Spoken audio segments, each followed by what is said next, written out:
Hi there everyone. Trust you're keeping well. Trust you're keeping safe. Most of all, Hemant and I trust that you're keeping positive and determined during these trying times.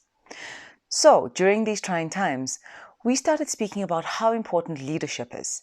Leaders need to be resilient. Leaders need to also be realistic. Leaders need to be empathetic. Leaders. So we thought that we'd give you 6 important tips on leading during tough and trying times. Number 1, the show must go on. You have to have clear delivery plans and project plans for your team. You need to articulate this and check in with your team on a regular basis. Do sprint sessions, do status meetings. It is a little bit confusing for your teams at this point in time, so ensure that there is still that contact via Microsoft Teams or whichever platform you use. Number 2, your team is probably really scared and confused. Some instances they may be speaking to you, and in some instances they're facing this fear by themselves. Really give them platforms to speak about how they're feeling. And in some instances where it's too deep for you to handle, please refer them to the company psychologist or the psychology program. They really need to be encouraged to seek professional help if they're not coping with the circumstance. Number 3, your team is looking to you as a beacon of light, which means you need to remain positive.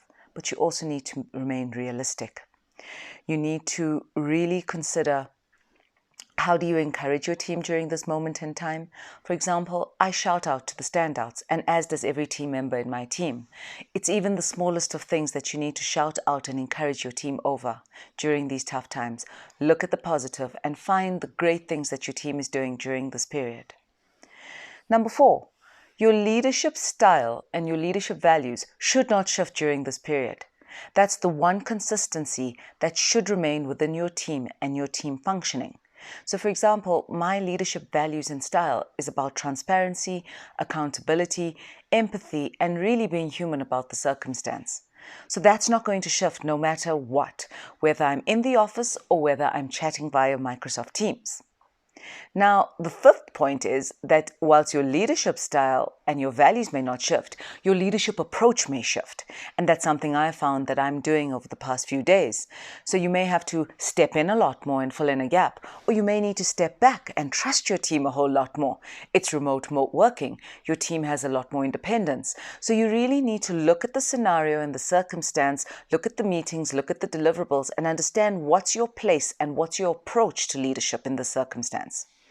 And 6, do you have a plan to keep your team motivated? You really need to ensure that you have a plan in place to ensure that your team is motivated every step of the way. The passion, the motivation is not going to fall from the sky. You need to have a clear plan. Thank you so much for tuning in. Let us know what else you'd like to speak about and what you'd like us to speak about. Please do put your comments in the comments bar and hope to see you soon.